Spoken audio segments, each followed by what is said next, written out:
रांची के मांडर थाना से महज कुछ दूरी पर स्थित शंकर ज्वेलर्स में दिन दहाड़े 65 लाख रुपए की लूट हुई है।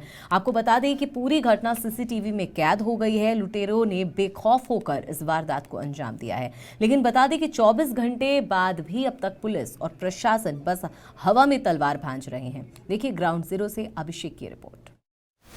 नमस्कार जोहार, मेरा नाम अभिषेक भारती है। शुक्रवार की शाम में एक सीसीटीवी फुटेज वायरल होता है। उस सीसीटीवी फुटेज में दो लुटेरे एक ज्वेलरी दुकान में घुस करके लूट की वारदात को बड़े आराम से अंजाम देते हैं और उसके बाद निकल जाते हैं। लुटेरों के चेहरे पे हेलमेट होता है। जी हाँ, बांडर में 65 लाख की लूट होती है। उसी सीसीटीवी फुटेज की मैं बात कर रहा हूँ। अगले दिन यानी शनिवार की सुबह हर अखबार में ये खबर भी होती है। मैं जहाँ पर खड़ा हूँ ये जगह नेशनल हाईवे नंबर 75 है। बहुत भीड़ भाड़ वाला ये इलाका है मांडर मिशन का। मांडर मिशन NH 75 का वो इलाका है जहाँ पर अच्छी खासी भीड़ भाड़ होती है।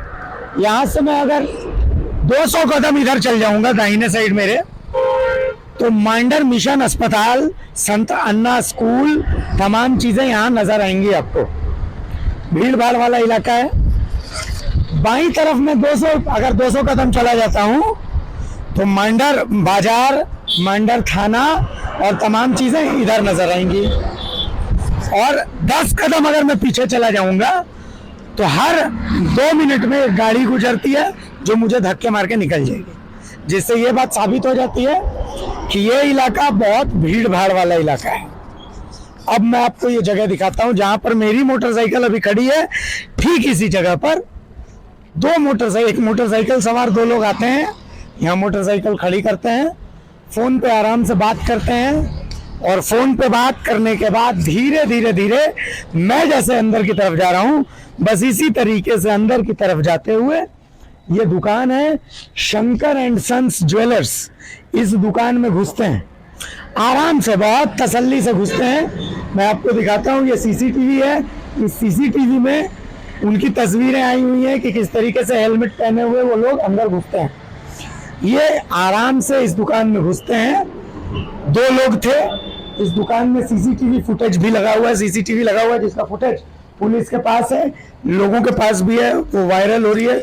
दुकान के प्रोपराइटर्स भी हैं, शंकर सन्स एंड ज्वेलर्स। बिल्कुल भीड़ भाड़ वाला इलाका, NH 75 से सटा हुआ इलाका। 9 सीखुए चोर जिन्होंने कम से कम 5 से 7 मिनट बाहर खड़े होकर के फोन पे बात की है और उसके बाद फिर वो दुकान में घुसे हैं। हथियार दिखाया है भाई साहब अभय सोनी जी मौजूद थे दुकान में। क्या हुआ था एग्जैक्टली बताइए और किस वक्त की बात है? 2:30 बजे के लमसम का बात है। मैं दुकान पे बैठा हुआ था। 2 हमारे दुकानदार भाई भी थे बैठे हुए। सडनली 2 लोग आए और दरवाजा बंद कर दिए। मैंने उन्हें बोला कि भैया आप हेलमेट खोल लीजिए, क्योंकि सडनली उस तरह से लड़के लोग आते हैं तो मैं उनसे ज़्यादा डील करने का कोशिश करता नहीं हूँ। मैंने उन्हें कहा कि आप भैया हेलमेट उतार दीजिए। बोले हेलमेट उतार दे, क्या वो ऐसे एक्ट किए कि जैसे हेलमेट उतार रहे हैं। फिर 2 मिनट के बाद वो मैक्सिमम 10 सेकंड के बाद एक्ट करने के बाद वो हथियार निकाल लिए, एक पिस्टल निकाल लिया और मेरे पे तान दिया और बोलने लगा कि जो है सब कुछ निकाल दो। दूसरा तब तक एक बंदूक निकाला, उस पर गोली, मेरे आंखों के सामने उस पर गोली डाला, वो लोड किया, वो भी तान दिया। हमारे दुकानदार भाई बैठे थे, वो भी डर गया, मैं भी डर गया। कितने लोग थे आप लोग? मैं दुकान में अकेला था और 2 दुकानदार भाई थे हमारे, वो महाजन थे, व्यापारी भाई थे। उन्हें भी डरा धमका के बैठा दिया गया। मुझे बोला गया जो भी है सारा निकालो वरना गोली मार दूंगा। अच्छा। मैंने डर के मारे बोला भैया जो लेना है लीजिए, बस गोली मत, बंदूक मत चलाइएगा। डिस्प्ले से सारा सामान ले गए, जो सोना का ज्वेलरी। मुझे ही बोला कि भैया तिजोरी खोलो, और काफी गाली गलौज दे के बात कर रहे थे। तिजोरी खोलो, मैं तिजोरी खोला, बोला कि सारा सामान निकालो। मैंने बोला कि भैया आप जाके खुद से निकालिए, जो निकालना है निकाल लीजिए, बस बंदूक मत चलाइएगा। वो एक गया अंदर में, वो पूरा तिजोरी से सामान निकालने लगा। बैग में जितना सामान सका वो डाल लिया, गोल्ड का सारा ज्वेलरी, चांदी का कुछ बहुत ज्वेलरी। एक यहाँ पे चोर खड़ा था, वो मुझसे पूरा डिस्प्ले खाली करवाया, जितना भी ज्वेलरी लगा हुआ था वो सब ज्वेलरी खाली कराया। बीच बीच में उनको धमकी भी देते जा रहा था कि ज्यादा। मतलब कितने देर ये दोनों ये इस घटना को अंजाम देते रहे अंदर में? 9 मिनट के अंदर सारा काम करके निकल गया। 9 मिनट तक अंदर थे वो? जी। इस दौरान मतलब इधर उधर से बाहर से कोई अंदर नहीं आया, कुछ भी अंदर नहीं? नहीं आया, बस एक सेल्समैन आया हुआ था, उसे भी वो लोग बोल रहे कि कोई नहीं है कह के वो चला गया। अगल बगल से लोग गुजर रहे हैं पर इतना स्मूथली वो लोग किया कि किसी को पता भी नहीं चलने दिया। और उसके बाद ये लोग जब चले गए उसके बाद फिर आपने क्या किया? मैं जैसे वो लोग चले गए मैं निकला दौड़ते हुए चिल्लाते हुए, पूरे अगल बगल वालों को पहले जमा किया, उसके बाद अपने घर वालों को बुलाया। अगल बगल वाले लोग तमाशबीन बन के रह गए पर किसी ने पुलिस को फोन नहीं किया। पुलिस कितने देर बाद आई? पुलिस को फोन किसने किया था? पुलिस को फोन मैंने ही मेरे भाई के मोबाइल से किया था। मेरा मोबाइल भी लूट के वो लोग ले चले गए। मैंने अपने भाई के मोबाइल से ही फोन किया पुलिस को। पुलिस कितने देर बाद आई? लगभग 10 मिनट के बाद। हेलमेट वो लोग पहने हुए थे तो कुछ मतलब दिखा कुछ वेशभूषा, कुछ शकल? नहीं, हेलमेट पहने हुए थे, उसके ऊपर चश्मा लगाए हुए थे और अंदर से मास्क लगाए हुए थे। मास्क भी था? मास्क भी था और काफी सफाई से ये काम किया है और काफी प्रोफेशनल थे। उन लोगों का तरीका से बातचीत करने का तरीका से ऐसा लग रहा था कि वो लोग काफी प्रोफेशनल चोर है। कितने का सामान गया लगभग, कुछ अंदाजा? लगभग भैया मेरा 1 किलो के लमसम सोना था जिसका मूल्य आज की कीमत में 50 से 55 से 60 लाख के लमसम, और करीब 7 से 8 किलो चांदी का सामान था। 20-30 हजार रुपया कैश था। मेरा एक फोन था भैया, वो लगभग 70,000 रुपया का था। और 2 हमारे महाजन मित्र थे, उनका भी 2 फोन चोरी हो गया, लूट के ले गए वो लोग। कुल मिलाकर के मतलब 9 मिनट तक का अपराधियों का तांडव। विवेक भी हमारे साथ हैं जो कि इनके भाई हैं। विवेक, प्रशासन से पूरा सहयोग मिल रहा है? प्रशासन से पूरी तरह सहयोग मिल रहा है। हमारी बात ग्रामीण एसपी से भी हुई थी, हमारी बात यहाँ का जो थाना प्रभारी वो भी, और जो डीएसपी जैसे घटना की जानकारी डीएसपी को जैसे मिली, डीएसपी घटना स्थल पे तुरंत पहुंचे, तुरंत संज्ञान में लेकर के जितने भी यहाँ पे जो सस्पेक्ट थे जिन पे उनको डाउट था पूछताछ करके काफी लोगों को थाना में बुलाया गया। अभी भी पूछताछ चल रही है लगातार। हाँ, अभी भी लगातार। मुझे लगता है कि मांडर इलाके की ये सबसे बड़ी लूट है और जिस तरीके से जिस कॉन्फिडेंस से इस लूट को अंजाम दिया गया है तो एक बात तो तय है कि पहले रेकी की गई है बहुत दिन तक। हाँ, जैसे सीसीटीवी में जैसे फुटेज में दिखा कि एक व्यक्ति था वो रोड पार लगभग 6 मिनट फोन पे बात किया वहां पे। चेहरा वो जो व्यक्ति, एक वीडियो वायरल, एक फोटो वायरल हो रहा है जो फोटो में 3 व्यक्ति मोटरसाइकिल से गुजर रहे, वो जो बीच में एक व्यक्ति बैठा है बिना हेलमेट का, वही व्यक्ति करीबन 6 मिनट बात किया। और जो लोकल के द्वारा पता चला, जो भी लोकल है, कि उसके द्वारा पता चला कि जो बीच वाला व्यक्ति वो लोकल ही है। एक बात बताइए, मतलब पिछले 2-3 दिनों का सीसीटीवी फुटेज आप लोगों ने देखा? क्योंकि रेकी की गई है। अभी तक किसी तरह का दिखा नहीं गया। टेक्नीशियन को बुलाया गया है, थाना ने कहा कि जो भी डेटा वो रिकवर करके हम थाना में उसको बैठ के सारा फुटेज को देखेंगे लगातार। तो कुल मिलाकर के देखिए बहुत प्लानिंग से इस घटना को अंजाम दिया गया। लेकिन मैं एक छोटी सी बात दिखाना चाह रहा हूँ कि ये तो दुकान के अंदर का सीसीटीवी फुटेज है, लेकिन सबसे इंपॉर्टेंट चीज जो मैं दिखाना चाह रहा हूँ वो ये दिखाना चाह रहा हूँ कि ये एक पारदर्शी शीशा है। पारदर्शी शीशा है, इसका मतलब ये है कि बाहर से अंदर की तस्वीर साफ दिख सकती है। इस बात का ध्यान रखा गया है कि वो वक्त चुना गया जब इधर से लोग कम गुजरे, पहली चीज। दूसरी चीज, इस सीसीटीवी फुटेज को, ये जो सीसीटीवी है इसका डायरेक्शन इधर है।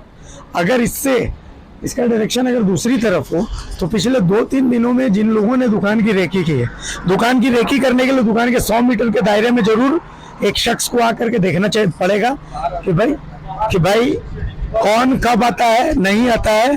तो ये जो सीसीटीवी फुटेजेस हैं, एक शख्स को आकर के देखना पड़ेगा कि भाई कौन कब आता है, नहीं आता है।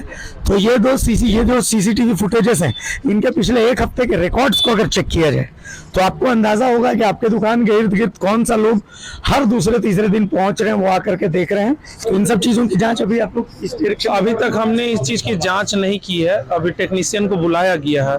कल की घटना थी, कल की घटना के बाद जो मांडर थाना की जो पुलिस थी, खलारी थाना, तुलसीगंज थाना, बुढ़मू थाना, ठाकुर का गांव थाना, डीएसपी सारे उपस्थित है। लगातार जो कॉल की जो लोकेशन है उसको ट्रैक करके प्रशासन लगातार उस चीज को ढूंढने में लगी हुई है। और यहाँ पे हमको लगता है कि इतनी बड़ा लूट अगर सड़क किनारे कोई भी व्यक्ति अगर आए है, मैं सभी लोगों से अपील करूंगा, जितने भी दुकानदार भाई है, आप भी आए, हमारी मदद करें। आज हमारे साथ हुई है, कल आपके साथ भी हो सकती है। आज हमारे साथ हुई है, कल आपके साथ भी हो सकती है। दिन दहाड़े एनएच थाना से लगभग आधा किलोमीटर की रेंज की दूरी पे ये दुकान है हमारा थाना, लेकिन अपराधियों का इतना मनोबल बढ़ गया है कि दिन दहाड़े पिस्टल लेके घूम रहे, दिन दहाड़े पिस्टल अड़ा करके सारे चीज को लूट दे रहे। बस मैं दुकानदारों से इतना ही अपील करूंगा कि आज हमारे साथ हुआ, कल आपके साथ भी होगा, इसलिए आप आइए, सपोर्ट में आइए। एक दिन हम लोग दुकान बंद करके विरोध प्रदर्शन करते हैं। मैं आपको तस्वीर एक और दिखा रहा हूँ, देखिए यहाँ से आप मेरी बाईं तरफ जब देखेंगे लगातार दुकानें हैं, दुकानें खुली भी रहती हैं। दोपहर के 2 बजे एक ऐसा वक्त है जब दुकानें खुली रहती हैं। ये लंबी सी दूर से एकदम दूर दूर तक देखिए सारी दुकानें खुली रहती हैं। दाहिने साइड पे आप देखेंगे सटी हुई दुकान है और उसके इर्द गिर्द भी दुकान है, उसके इर्द गिर्द भी दुकान है। गाड़ियों का आना जाना लगातार लगा रहता है। तो इसका मतलब साफ है कि बहुत कॉन्फिडेंस के साथ चोरी किया गया है। इनको पता है जो अपराधी हैं कि भाई हम यहाँ पर चोरी करेंगे, हमारा कोई कुछ नहीं बिगाड़ पाएगा। तो इससे 2 चीजें जाती है, या तो ये कॉन्फिडेंट है या फिर ये ओवर कॉन्फिडेंट है।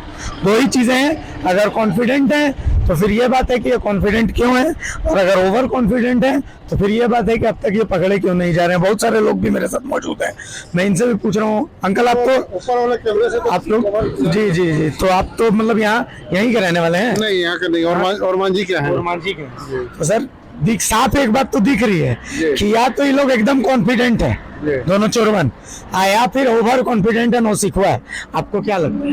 हमको इसमें लगता है कि मिला हुआ है, बाहर से पूरा गार्डिंग कर रहा है, उसमें पहले से 1 घंटा से पूरा जांच किया है, फोन करके उसको बुलाया गया है, जैसे हम कैमरा में देखें उसको हमको लग रहा है।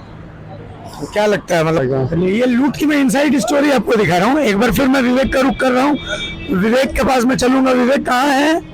हाँ, एक बात बताइए, कुछ दिन पहले एक विवाद भी हुआ था आपके साथ, क्या लगता है उस विवाद से जुड़ा हुआ भी ये केस हो सकता है? मैं इस चीज को नहीं बता सकता हूँ। अंदाजा कुछ नहीं, कुछ नहीं, हम इस चीज को नहीं बता सकते उस विवाद से ये केस जुड़ा हुआ है कि नहीं। ये जांच का विषय है, प्रशासन जांच कर रही है। अगर उससे जुड़ा हुआ होगा तो दोषियों पर कार्रवाई करने की आशा हम रखते हैं। प्रशासन पे हमें पूरा भरोसा है। चलिए, तो कुल मिलाकर के देखिए सब लोग हैं। एक छोटी सी बात मैं आपको बताता हूँ, अगर आज ये अपराधी नहीं पकड़े जाते हैं तो आज इन्होंने यहाँ पर अंजाम दिया, अगले दिन वो थाने में घटना को अंजाम देंगे। हो सकता है वो थाने के अंदर रखे सामानों को भी लूटेंगे। जब उनके अंदर ये कॉन्फिडेंस आ जाएगा कि भाई 200 मीटर दूर हमने दिन दहाड़े वारदात को अंजाम दे दिया है, तो थाने के अंदर भी वारदात को अंजाम क्यों नहीं दे रहे? कल थाने को लूट लेंगे और परसों एसपी ऑफिस में लूट के घटना को अंजाम देंगे, एसपी के हथियार को लूट लेंगे। उनको लगेगा कि भाई जब थाना प्रभारी के साथ लूट को अंजाम दे देते हैं तो एसपी के साथ लूट को अंजाम दे देने में क्या दिक्कत है? तो इनके इस कॉन्फिडेंस को अगर तोड़ना है तो इनकी कमर तोड़नी पड़ेगी, इनकी कमर वाकई में तोड़नी पड़ेगी। इस चोरी का खुलासा बहुत जरूरी है, क्योंकि ये पूरे रांची जिला की पुलिस पर के मुंह पर एक करारा तमाचा है। इस तमाचे का जवाब इनकी गिरफ्तारी के साथ दीजिए, वरना आपके इकबाल पर सवाल उठते रहेंगे। सहयोगी आकाश के साथ मैं अभिषेक भारती, लाइव 7 टीवी, रांची।